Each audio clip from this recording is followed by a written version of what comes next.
Well, hello, and welcome. This is Way 10. How do you get into the mind of your characters? Wouldn't you like to know more? So, as I'm going through all of the ways of improving your creative writing in 15 ways, this is going to be Way 10. Now, of course, all this is based on some of the work that I've done before, screenplay and novel, Burning America in the Best Interest of the Children. You can take a look at that and learn more about creative writing. In any case, what we have for you today is Way 10.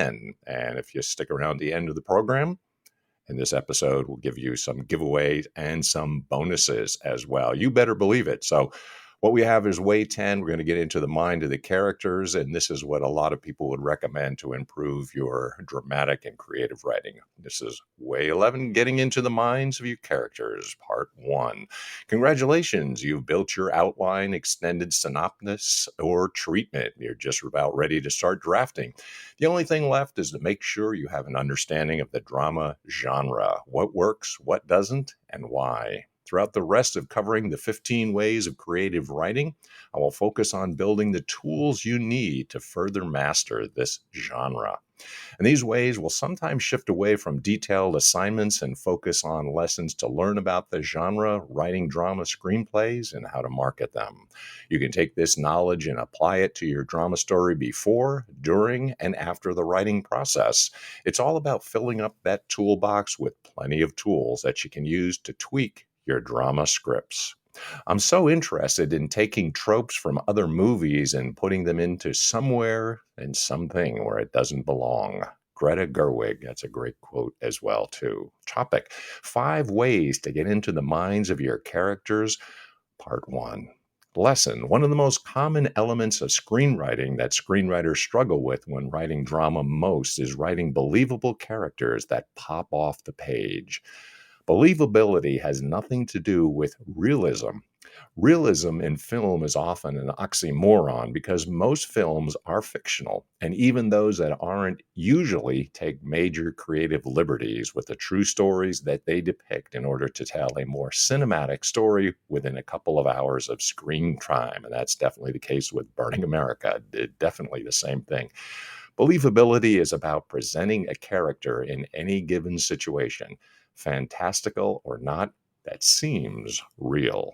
But how can you create believable characters? How can you possibly offer a believable soldier, cop, detective, alcoholic, or any given character type if you yourself haven't lived as them? How can you possibly offer a believable character in a situation that you've never been in? You must learn the ways to be able to get into the minds of your characters. When that happens, the characters come to life. In the lesson of Way 10, we present the 5 techniques that you can use to get into the minds of their characters. Method screenwriting. Much has been written about the method in the realm of acting.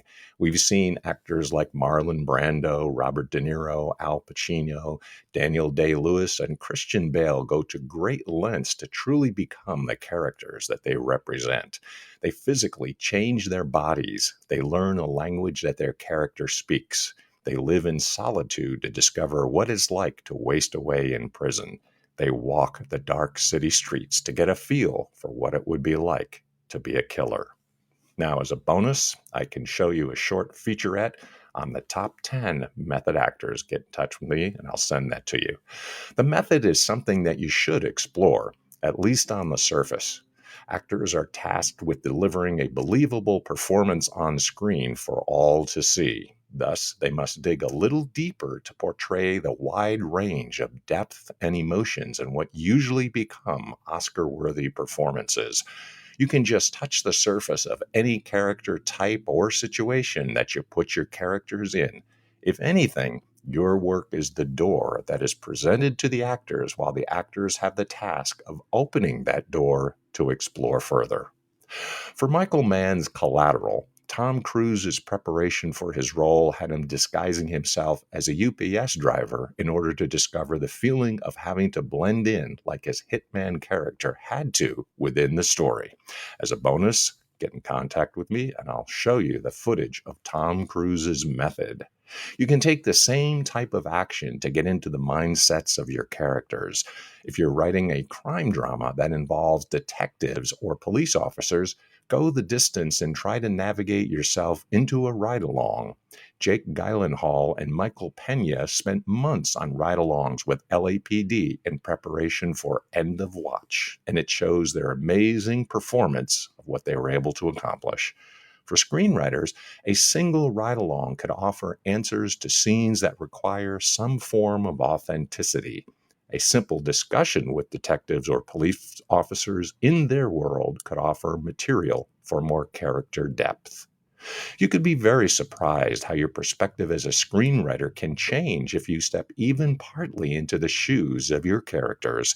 It's the closest thing to finding a portal into their minds. Research. Research is key. Method screenwriting is certainly part of that process. However, in this case, we're talking less about getting into their shoes directly and more about hearing and reading from real life people that have been in those positions or situations. Research matters. You need to jump into the ocean, books, movies, documentaries, etc., of whatever world, topic, or character type that you are writing.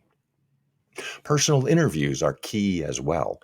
Find police officers, doctors, soldiers, office managers, car salesmen, teachers, or whatever character type to interview.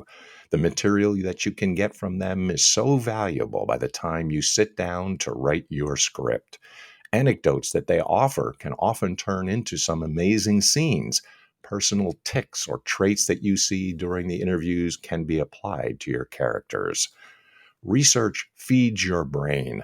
By no means does this mean that you need to use everything that you find. Not at all.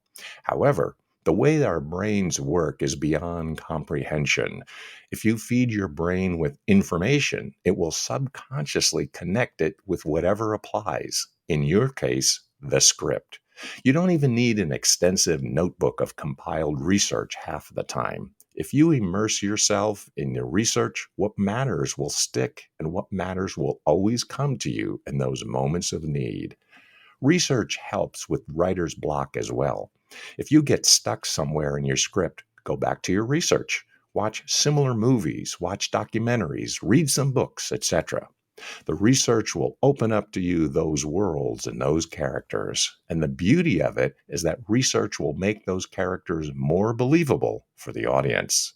We'll continue with this in part 2 of this lesson next time. Until then, assignment.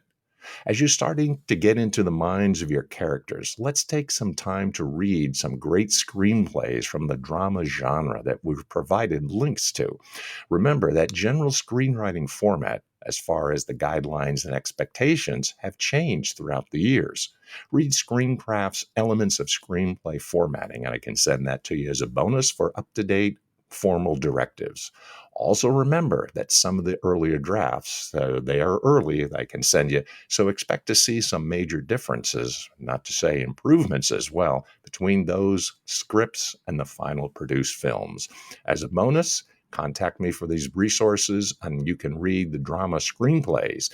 And some of them that I have access to are Good Will Hunting, The Power of the Dog, Dances with Wolves, Coda, and Magnolia. Well, all of this has to do with getting into the minds of your characters. And that should help what you're writing. And if you need more assistance, of course, get a hold of me. And I said, stay to the late part of the episode, the very end. And there's also a bonus. You can contact me for the Hero's Journey worksheet in 12 stages, another series that I'd done on writing. So that's it for this particular episode. Until next time, you want to make sure that you're looking at books and things that can help Burning America in the Best Interests of the Children. That's available. That's my work, and I can show you what I had done previously. In any case, until next time, hope you stay tuned. Until that time, Deus Vult.